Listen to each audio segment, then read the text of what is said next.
Hello दोस्तों, इस video में हम आपको बताएंगे ब्रेवियस लैटिस किन्हें कहते हैं, ब्रेवियस लैटिस को किस तरीके से डिवाइड करा गया है, ब्रेवियस लैटिस इन 2 डायमेंशन में कितने टाइप्स आते हैं, ब्रेवियस लैटिस में 3 डायमेंशन में कितने टाइप आते हैं और उन सारी टाइप्स की क्या कंडीशंस हैं। क्लियर? तो ये सारी बातें हम इस वीडियो में क्लियर करेंगे। तो चलिए स्टार्ट करते हैं इस वीडियो को। मेरा नाम है ऋषभ कुमार और आप सभी का वेलकम है आरके फिजिक्स पॉइंट में। तो सबसे पहले ये समझना पड़ेगा कि ब्रेवियस लैटिस है क्या। ठीक है, ब्रेवियस लैटिस किसे कहते हैं, ध्यान से सुनिएगा मेरी बात को।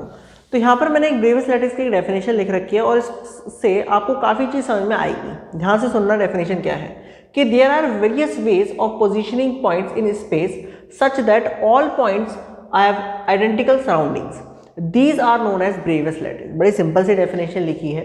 ब्रेवियस लैटिस को समझने से पहले लैटिस को समझना बहुत ज़रूरी है। लैटिस क्या था? लैटिस बेसिकली क्या था कि एटम्स का क्या था, एटम्स का कह रहा हूँ, बहुत सारे पॉइंट्स का क्या था, अरेंजमेंट था कुछ इस तरीके से कि हर एक पॉइंट के जो सराउंडिंग्स है वो आइडेंटिकल हो। जैसे फॉर एग्जांपल ये क्या है, एक लैटिस है। ये क्या है, एक लैटिस है। अब ये लैटिस क्यों है? आप कहोगे कि भैया ये लैटिस क्यों है, जरा बता हमें। तो ये लैटिस इसलिए है क्योंकि अगर आप इस पॉइंट को देखें तो इसकी जो सराउंडिंग्स हैं वो ये है। भाई यहाँ से ए अगर हम ऐसे चलते हैं तो एक पॉइंट आता है, ए अगर हम ऐसे चलते हैं तो एक और पॉइंट आता है, ए अगर हम ऐसे चलते हैं तो एक और पॉइंट आता है, और ए अगर हम ऐसे चलते हैं तो एक और पॉइंट आता है। तो इसकी क्या है, सराउंडिंग्स है। जो सराउंडिंग इस पॉइंट की है, इस लैटिस पॉइंट की है, वही सराउंडिंग इस वाले पॉइंट की भी है। वही सराउंडिंग क्या है, इस वाले पॉइंट की भी है। देखो जरा, सेम सराउंडिंग्स। ठीक, वही वाली सराउंडिंग्स इस पॉइंट की भी है। तो ऐसे पॉइंट्स के स्ट्रक्चर को, ऐसे पॉइंट के स्ट्रक्चर को आप क्या कहते हो, लैटिस कहते हो। लैटिस बेसिकली क्या है कि अरेंजमेंट ऑफ पॉइंट्स, जिनको लैटिस पॉइंट्स भी कहते हैं, अरेंजमेंट ऑफ पॉइंट इन सच अ वे, कुछ इस तरीके से कि हर एक पॉइंट की जो सराउंडिंग्स है वो आइडेंटिकल हो। आइडेंटिकल मीन सेम हो। क्लियर है? उसको हम लैटिस कहते हैं। और जो लैटिस के अंदर पॉइंट्स हैं उनको पॉइंट ना करके लैटिस पॉइंट्स कहते हैं। क्लियर है? जो बेसिकली क्या काम करता है, एक सॉलिड को, एक सॉलिड बेसिकली एक मैथमेटिकल कॉन्सेप्ट है जो सॉलिड के स्ट्रक्चर को मदद करता है समझाने के लिए। जैसे मैंने आपको बताया भी था या फिर आपको पता भी होगा कि क्रिस्टल जो है वो बेसिकली किन 2 चीज़ों से मिलकर बनता है, lattice plus basis. Lattice plus basis. इतनी बात क्लियर है? अच्छा, तो अब यहाँ पर सवाल ये आता है कि यार ऐसे पॉइंट्स को हम बहुत तरीकों से, बहुत तरीके हैं हमारे पास, भाई बहुत सारे तरीके हैं इन पॉइंट्स को रखें जिनसे हर एक की जो सराउंडिंग्स है वो सेम हो। आपके पास बहुत सारे तरीके हैं। आप मान लीजिए आपके पास 4 पॉइंट हैं या फिर बहुत सारे लैटिस पॉइंट्स हैं, तो आप उनको बहुत अलग अलग तरीके से, कुछ इस तरीके से अरेंज कर सकते हो कि हर एक जो पॉइंट है उसकी सेम सराउंडिंग्स हो। काफ़ी तरीके हैं। उन तरीकों को ही कि हम किस तरीके से रख सकते हैं लैटिस पॉइंट्स को, उन तरीकों को ही ब्रेवियस लैटिस कहा गया। ब्रेवियस लैटिस एक मैथमेटिकल कॉन्सेप्ट है। ध्यान से इसकी डेफिनेशन को एक बार फिर से ध्यान से समझिएगा कि देयर आर वेरियस वेज, हमारे पास बहुत सारे तरीके हैं जिनसे हम पॉइंट्स को, स्पेस में पॉइंट्स को पोजीशन कर सकते हैं, रख सकते हैं कुछ इस तरीके से कि हर एक पॉइंट की सेम सराउंडिंग्स होंगी। उन्हीं तरीकों को ब्रेवियस लैटिस कहते हैं। क्लियर है? स्पेस यहाँ पर 2 तरीके का स्पेस है, एक है आपका प्लेन और एक है आपका स्पेस। Plane means 2 dimension. अगर आप 2 डायमेंशन में पॉइंट्स को रखते हो तो आपके पास क्या, कौन से तरीके होंगे, ब्रेवियस लैटिस इन 2 डायमेंशन। अगर आप पॉइंट्स को 3 डायमेंशन में रखते हो, मीन्स एक स्पेस में रखते हो, एक वॉल्यूम में रखते हो, तब आप पढ़ोगे ब्रेवियस लैटिस इन 3 डायमेंशन। क्लियर है? फंडा समझ में आया भाई? ब्रेवियस लैटिस क्या है? तो ब्रेवियस लैटिस बेसिकली क्या है कि भाई हमारे पास बहुत सारे तरीके हैं जिनसे हम पॉइंट्स को कुछ इस तरीके से स्पेस में रख सकते हैं कि हर एक पॉइंट सेम सराउंडिंग में हो। मीन्स ब्रेवियस लैटिस बेसिकली 2 तरीकों का है। कौन कौन सा भाई? ब्रेवियस लैटिस 2 तरीकों का है। जैसे फॉर हो गया आपका एक Bravais lattice 2 dimension, Bravais lattice इन 2 डायमेंशन, ठीक है, और आपका हो गया एक ब्रेवियस लैटिस इन 3 डायमेंशन। ब्रेवियस लैटिस इन 3 डायमेंशन। ब्रेवियस लैटिस इन 2 डायमेंशन का मतलब क्या है कि हम लैटिस पॉइंट्स को एक प्लेन में अरेंज करेंगे। प्लेन मतलब एरिया, ठीक है, मतलब कि यहाँ पर हम लैटिस पॉइंट्स को, या फिर पॉइंट्स कह सकते हैं आप कि पॉइंट्स को आर अरेंज्ड इन प्लेन या फिर ऑन प्लेन। ठीक। वहीं अगर हम बात करें ब्रेवियस लैटिस की, तो ब्रेवियस लैटिस इन 3 डायमेंशन में हम बात करते हैं कि पॉइंट्स को are arranged on volume space. इसको आप वॉल्यूम में कह सकते हैं। ये वाली बात क्लियर है। तो अब सवाल ये आता है कि प्लेन में अगर हम पॉइंट्स को अरेंज करते हैं तो हमारे पास कितने तरीके हैं। तो आपके पास है भाई मेरे 5 तरीके, ठीक है। आपके पास 5 वेज हैं जिनसे आप पॉइंट्स को 2 डायमेंशन में कुछ इस तरीके से अरेंज कर सकते हो कि वो एक लैटिस की तरह काम करे, ठीक है। उन्हीं 5 तरीकों को हम क्या कहते हैं, ब्रेवियस लैटिस इन 2 डायमेंशन। वहीं अगर हम बात करें 3 डायमेंशन में, तो 3 डायमेंशन में आपके पास होते हैं 14 तरीके, 14 तरीके होते हैं, देखे गए हैं, ठीक है। तो ये है ब्रेवियस लैटिस इन 3 डायमेंशन, मतलब कि आप लैटिस को 3 डायमेंशन में, मतलब कि स्पेस पर या वॉल्यूम में 14 वेज से अरेंज कर सकते हो। क्लियर है। ये आपका हो गया ब्रेवियस लैटिस इन 2 डायमेंशन, ये हो गया ब्रेवियस लैटिस इन 3 डायमेंशन। क्लियर, यहाँ तक कोई डाउट है। एक ब्रेवियस लैटिस की ये भी याद रखना, जैसे मैं आपको 2 डायमेंशन की एक बात बताता हूँ। जैसे फॉर एन एग्जांपल स्क्वायर है, जैसे मान लीजिए एक स्क्वायर है, स्क्वायर लैटिस, ठीक है। स्क्वायर लैटिस है कुछ इस तरीके से,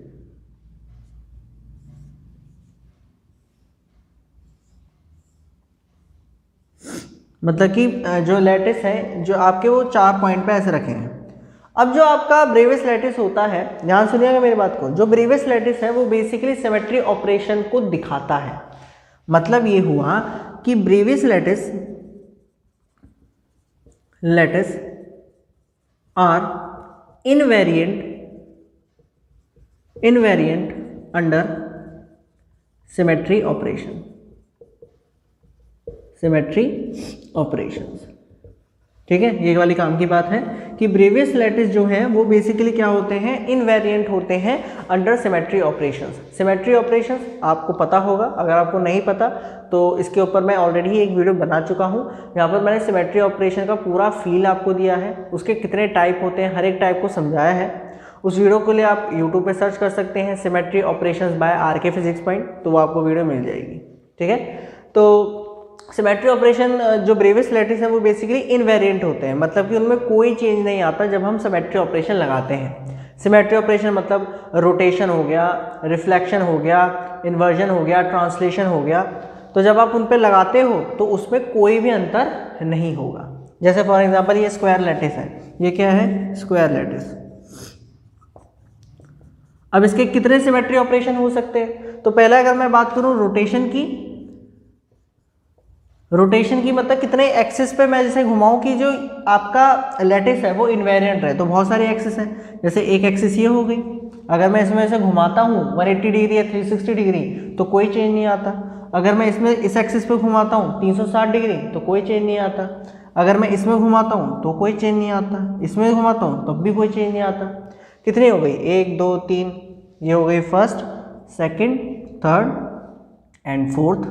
और एक हो गई ये वाली एक्सिस ऐसे करके परपेंडिकुलर, फिफ्थ ऐसे करके परपेंडिकुलर अंदर जाती हुई। तो मतलब कि अगर मान लीजिए आपका एक स्क्वायर है, ऐसे करके मान लीजिए ये है स्क्वायर लैटिस है, तो आप इसको ऐसे भी घुमा सकते हो इस एक्सिस पर, आप इसको ऐसे भी डायगोनल पे भी घुमा सकते हो, आप इसको ऐसे भी घुमा सकते हो, आप इसको ऐसे भी घुमा सकते हो, और एक आप ऐसे घुमा सकते हो यूँ करके, ऐसे भी घुमा सकते हो यूँ करके। तो 360 डिग्री जब आप घुमाओगे तो आपको क्या आएगा, कोई चेंज नहीं आएगा। मतलब कि ये जो स्क्वायर लैटिस है ये 5 एक्सिस पर इनवेरिएंट रहेगी। वहीं अगर हम बात करें रिफ्लेक्शन क्या होता था, रिफ्लेक्शन होता था कि एक प्लेन डाल देते थे, एक प्लेन से हम सिमेट्री देखते थे। तो एक स्क्वायर लैटिस है तो उसके कितने प्लेन आप डाल सकते हो भाई, आप एक ये प्लेन डाल सकते हो, एक ये प्लेन डाल सकते हो, एक ये डाल सकते हो, एक ये डाल सकते हो। तो 4 क्या हो गए रिफ्लेक्शन, 5 क्या हो गए रोटेशन, और एक पॉइंट हो जाएगा इन्वर्जन। एक क्या हो जाएगा इन्वर्जन क्या कहता था कि सेंटर पे एक पॉइंट देख लो, दोनों पे पोजीशन वेक्टर डाल दो आर वेक्टर, तो ये सिमेट्री दिखाता था। देखो अगर दोनों तरफ समान है तब तो इन्वर्जन सिमेट्री है, अगर समान नहीं है मतलब कि सेम नहीं है तब वो इन्वर्जन नहीं है। तो अगर हम यहाँ से देखें एक इन्वर्जन हो गया, 4 रिफ्लेक्शन हो गए, 5 रोटेशन हो गए। मतलब क्या हुआ, मतलब ये हुआ कि जो आपके ब्रेवियस लैटिस 2 डायमेंशन है उनके पास कितनी पॉइंट ग्रुप सिमेट्री है, 10 point group symmetry, 10 point group symmetry. Clear, मतलब कि 10 तरीकों से आप इसकी सिमेट्री चेक कर सकते हो, 10 में ही इसकी जो सिमेट्री ऑपरेशन जो है ब्रेवियस लैटिस आपका इनवेरिएंट रहेगा। मैंने बात करी है सेकंड डायमेंशन की। ठीक उसी तरीके से है, ये थोड़ा काफ़ी कॉम्प्लेक्स है, तो अभी इससे आपको समझ में आ रहा होगा। यहाँ तक कोई डाउट है, क्लियर है, फंडा समझ में आया भाई। रोटेशन हो गई 5, रिफ्लेक्शन हो गई 4, इन्वर्जन हो गई 1। यहाँ तक क्लियर है, कोई डाउट, समझ में आया? अच्छा, तो अब यहाँ पर हमें ये समझना है कि ब्रेवियस लैटिस इन 2 डायमेंशन में, मतलब कि लैटिस पॉइंट को प्लेन पर किस तरीके से अरेंज कर सकते हैं, क्या क्या तरीके हैं हमारे पास, कौन कौन सी शेप हम प्लेन में बना सकते हैं, और उन सब प्लेन्स की, उन सब लैटिस की क्या क्या कंडीशंस होंगी, मतलब कि उनके बेसिस वेक्टर्स के बीच में क्या कंडीशन होगी, बेसिस वेक्टर के बीच में जो एंगल होता है उनके बीच में क्या कंडीशंस होंगी, जिनसे बेसिकली उस फिगर को आप डिफाइन कर सकते हो। क्लियर है, तो देखते हैं उसको भी कि क्या क्या कितने टाइप्स हैं। अब हम बात करते हैं कि ब्रेवियस लैटिस इन 2 डायमेंशन में कितने टाइप के लैटिस हमारे पास हो सकते हैं। क्लियर, मतलब हम कितने तरीके से अरेंज कर सकते हैं लैटिस पॉइंट्स को। तो देखो यहाँ पर मैंने 5 तरीके के लिख रखे हैं, बेसिकली 5 तरीके के ही होते हैं। पहला देखिए क्या है, oblique lattice. Oblique lattice basically कुछ इस तरीके से आपको दिखेगा, मतलब कि ए वेक्टर है, ये बी वेक्टर है। अब ये ए और बी वेक्टर क्या है, ये है बेसिस वेक्टर्स। ध्यान सुनना मेरी बात को, ए वेक्टर और बी वेक्टर क्या है, बेसिस वेक्टर। बेसिस पता है ना, बेसिस मतलब कि लैटिस पॉइंट में जो एटम होगा, एटम मॉलिक्यूल कंपाउंड जो होंगे उनकी तरफ जो वेक्टर हम डाल रहे हैं उनको हम कह रहे हैं बेसिस वेक्टर। ठीक है, तो ऑब्लिक लैटिस कुछ इस तरीके से दिखेगा, ये ए वेक्टर है, ये बी वेक्टर है। ए वेक्टर और बी वेक्टर का मैग्नीट्यूड सेम नहीं होगा, लेकिन जो बीच में एंगल होगा वो 90 डिग्री होगा, सॉरी 90 डिग्री के इक्वल नहीं होगा। ठीक है, 90 डिग्री के इक्वल नहीं होगा। कुछ इस तरीके से आपकी फिगर होगी। ये लैटिस पॉइंट्स है, ये क्या है, लैटिस पॉइंट्स, और यह आपका क्या हो गया, ऑब्लिक लैटिस।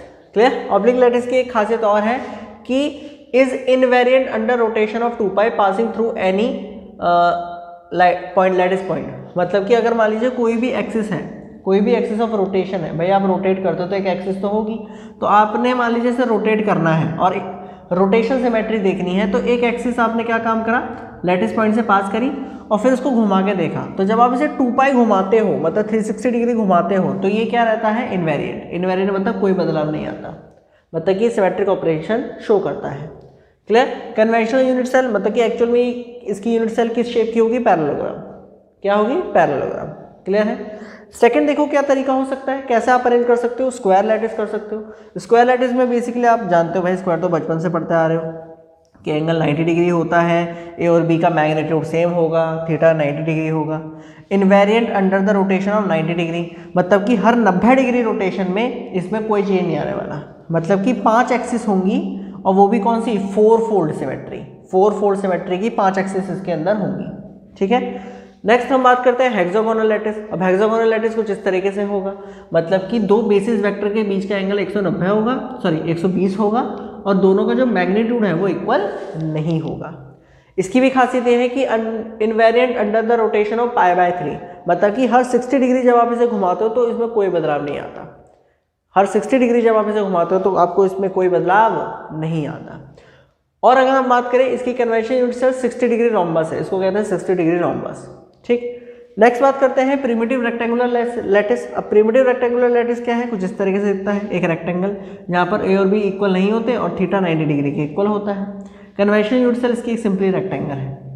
आप भी जानते हो कि हर 90 डिग्री में ये भी क्या होगा, सिमेट्री ऑपरेशन दिखाएगा। हर 90 डिग्री रोटेशन में ये सिमेट्रिक है, मतलब कि इसमें कोई बदलाव नहीं आएगा। नेक्स्ट और लास्ट है सेंटर्ड रेक्टेंगुलर लैटिस। अब सेंटर्ड रेक्टेंगुलर लैटिस में क्या है कि ए और बी कंडीशन सारी वही है कि ए और बी 90 नहीं हो सकते, सॉरी इक्वल नहीं हो सकते, और थीटा दोनों के बीच में एंगल 90 है। यहाँ पर छोटी सी कंडीशन है ये, मतलब कि जो ए वेक्टर होगा वो हमेशा बी से बड़ा होगा। और सेंट्रल रेक्टेंगुलर लैटिस, मतलब रेक्टेंगल के हर एक कॉर्नर पे तो लैटिस पॉइंट्स हैं ही, एक सेंटर पर भी होगा, इसलिए इसको सेंट्रल रेक्टेंगुलर लैटिस कहते हैं। क्लियर है। तो इन 5 तरीकों से हम लैटिस पॉइंट्स को अरेंज कर सकते हैं इन प्लेन, मतलब कि ब्रेवियस लैटिस इन 2 डायमेंशन, ये 5 तरीके हैं। लैटिस पॉइंट्स को 2 डायमेंशन में कुछ इन तरीकों से ही आप अरेंज कर सकते हो। मैं बात कर रहा हूँ क्रिस्टलाइन सॉलिड्स की। लैटिस पॉइंट्स की। क्लियर? मतलब कि अगर आप ध्यान से देखें हर एक पॉइंट, अगर चाहे आप किसी को भी उठा लें, हर एक पॉइंट की जो सराउंडिंग्स है वो सेम रहेगी। लैटिस में हर एक पॉइंट की जो सराउंडिंग्स है वो सेम रहेगी। किसी को भी उठा के देख लो, हर एक पॉइंट की क्या रहेगी? सराउंडिंग्स सेम रहेगी, इसकी इन सब की। क्लियर है? फंडा समझ में आया? वहीं अगर हम बात करें ब्रेवियस लैटिस इन 3 डायमेंशन, मतलब कि 3 डायमेंशन में हम कितने तरीकों से अरेंज कर सकते हैं, तो वो है 14 टाइप के अरेंजमेंट। क्लियर? मतलब कि 7 है और 7 के अंदर फिर पार्ट्स हैं, तो उनको एक बार आपको लिस्ट आपके सामने रखता हूँ और उसको भी समझाते हैं। ठीक है, तो इसको नोट कर लीजिए जल्दी से अगर करना चाहें तो। सो दोस्तों अब हम बात करते हैं कि ब्रेवियस लैटिस इन 3 डायमेंशन में कितने टाइप्स आएंगे, कितने वेज आएंगे हम लैटिस पॉइंट्स को जिनसे अरेंज कर सकते हैं। क्लियर? सो मैंने जैसे आपको कहा था कि 7 तरीके हैं और 7 के भी टाइप्स हैं, तो कुल मिला के 14 टाइप्स होते हैं ब्रेवियस लैटिस इन 3 डायमेंशन। मतलब कि 3 डायमेंशन में लैटिस पॉइंट्स को अरेंज करने के तरीके या फिर जो देखे गए हैं वो कितने हैं? 14 हैं। एक एक करके शुरुआत करते हैं। तो सबसे पहला आता है क्यूबिक, जो बेसिकली पूरी सॉलिड स्टेट फिजिक्स में आप बेसिकली क्यूबिक के बारे में पढ़ते हो। ठीक है, जितनी भी चीज़ें आएंगी क्यूबिक का रेसिप्रोकल लैटिस, उसका एक्स-रे डिफ्रैक्शन, ज़्यादातर आप क्यूबिक ही पढ़ोगे। ओके, तो क्यूबिक की अगर हम बात करें तो ये एक क्यूबिक है, ये क्यूब है। यहाँ पर ये ए vector, B vector, C vector और ए के सामने वाला अल्फा, बी के सामने वाला बीटा, सी के सामने वाला गामा, अल्फा बीटा गामा। तो इनके हिसाब से फिर हर एक फिगर को डिफाइन करा गया है। जैसे क्यूबिक को कैसे डिफाइन करा गया है कि अल्फा बीटा गामा को 90 डिग्री है, तीनों 90 डिग्री हैं और ए बी सी तीनों इक्वल होंगे। क्लियर? ये क्यूबिक क्रिस्टल की कंडीशन है। उसके बाद क्यूबिक फर्दर 3 पार्ट में डिवाइड होते हैं, ये आपने क्लास 12 में पढ़ रखा है। सिंपल क्यूबिक जिसको हम पी मान रहे हैं, एफसीसी फेस सेंटर्ड क्यूबिक जिसको हम एफ मान रहे हैं, बॉडी सेंटर्ड जिसको हम आई मान रहे हैं। ठीक है, सिंपल क्यूबिक मीन्स हर एक कॉर्नर पे क्या होते हैं? एटम होते हैं। एफसीसी मतलब क्या कि हर एक कॉर्नर पर होते हैं और हर एक फेस के सेंटर पर होते हैं। बीसी मतलब हर एक कॉर्नर में होता है और एक बॉडी सेंटर्ड होता है, मतलब बीचों बीच एक एटम होता है। ठीक है, तो जैसे सिंपल क्यूबिक का अगर मैं एग्जांपल दूं तो पोलोनियम एक बेसिकली यही एक एलिमेंट है जो बेसिकली SC मतलब कि सिंपल क्यूबिक क्रिस्टल को शो करता है। वही अगर हम बात करें FCC की तो बहुत सारे हैं, जैसे आयरन हो गया, कॉपर हो गया, सीजियम क्लोराइड हो गया जो शो करते हैं। अगर हम बात करें BCC की, FCC के अंदर NaCl आएगा और BCC के अंदर आएगा सीजियम क्लोराइड CCSCl2। ठीक है, नेक्स्ट बात करते हैं टेट्रागोनल। एक और सेकंड तरीका क्या है? टेट्रागोनल। अब टेट्रागोनल की क्या कंडीशंस हैं कि अल्फा बीटा और गामा ये 90 डिग्री के इक्वल होंगे, लेकिन ए बी के इक्वल तो होगा लेकिन सी के इक्वल नहीं होगा। अब ये 2 पार्ट में डिवाइड करा गया है, मतलब ये 2 तरीके से देखा गया है। एक है पी मतलब कि सिंपल टेट्रागोनल लैटिस, ध्यान सुनो, सिंपल टेट्रागोनल लैटिस, और I body centred tetragonal lattice. BCC नहीं, क्योंकि बीसीसी तो हो गया बॉडी सेंटर्ड क्यूबिक लैटिस। यहां पर आप क्या लिखोगे? आई का मतलब आप यहां पे लिखोगे body centred trigonal lattice, body centred trigonal lattice, कुछ इस तरीके से। ठीक है, यहां पर ये शेप अगर आप देख पा रहे हो तो ये एक ऐसी शेप है, क्यूबिक नहीं है, और हर एक कॉर्नर पे क्या है? एटम है। तो ये आपका बेसिकली क्या है? ये है आपका सिंपल टेट्रागोनल लैटिस। ठीक है, कुछ इस तरीके से। जैसे इसका एग्जांपल है टिन, SN टिन। वही अगर हम बात करें आई की, मींस इसका एग्जांपल है टाइटेनियम ऑक्साइड। तो देखो ध्यान से, हर एक कॉर्नर पर है और बीच में क्या है? ये वाला, ये है आपका बॉडी सेंटर। ठीक है, ये एक तरीका है टेट्रागोनल। और कौन से तरीके हैं? एक बड़ा फेमस तरीका है हेक्सागोनल। अब इसमें क्या है कि हेक्सागोनल में अल्फा और बीटा तो 90 डिग्री होते हैं, बट जो तीसरा एंगल है वो होता है 120 डिग्री के। वहीं अगर हम बात करें ए बी के इक्वल तो होता है बट सी के इक्वल नहीं होता। तो ये छोटी सी फिगर अगर आप ध्यान से देखें तो एक क्या है कि ए और बी तो इक्वल है बट सी के इक्वल नहीं है, और ये एंगल 120 आ रहा है और अल्फा बीटा 90 डिग्री के होंगे। इसको हेक्सागोनल इसलिए कहा गया क्योंकि यही जो चीज़ है ना, देखो अगर आप ध्यान से देखो, ये जुड़ जुड़ के क्या बनाती है? एक हेक्सागोनल लैटिस बनाती है। इसी चीज़ को ध्यान से देखना, ये चीज़ है, ये यहीं दिख रही है। अगर आप ध्यान से देखो, ये देखो, ये दिख रही है जो मैंने बोल्ड कर रखी है, ये वाली। इसको हटा देते हैं।